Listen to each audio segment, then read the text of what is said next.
Hello বন্ধুরা, দিলীপকুণ্ডু ফার্নিচারে তোমাদের স্বাগত জানাই। দেখো, এখন হচ্ছে এটা সেগুন কাঠের সাইড পাটি রয়েছে। আর আমাদের দোকানে সাইড পাটিগুলো এইভাবেই তৈরি করা হয়, আর এইভাবেই হ্যান্ডেলগুলো দেওয়া হয়েছে। তোমরা দেখতে পাচ্ছ, তোমাদের সাথে শেয়ার করছি।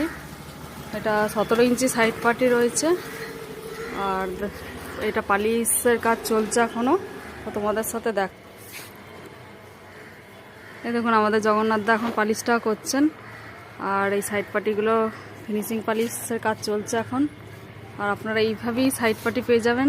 দেখাও একবার, খোলো। এই দেখুন, সমস্ত এখানে ম্যাগনেট দেওয়া আছে, আপনারা ম্যাগনেট পাবেন।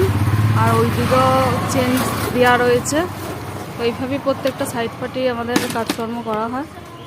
এটা 17 ইঞ্চি সাইড পাটি আছে, আর প্রত্যেকটা সাইড পাটি আপনারা এইভাবেই দেখতে পাবেন। আর দেখুন, এইখানে হ্যান্ডেলগুলো দেওয়া আছে। এটা হচ্ছে একটা হ্যান্ডেল, আর এটা হচ্ছে লকটা, আর এইদিকে রয়েছে ম্যাগনেট দেওয়া রয়েছে। তো সাইড পাটিগুলো এরকম রয়েছে। আপনারা চলে আসুন আমাদের দোকানে, খাটের সাইড পাটি দেখাচ্ছি। আর এটা এখন ফিনিশিং পালিশের কাজ চলছে। আর এটা সেগুন কাঠের সাইড পাটি রয়েছে। আপনারা এরকম সোনাঝুরির কাঠেরও সাইড পাটি পেয়ে যাবেন।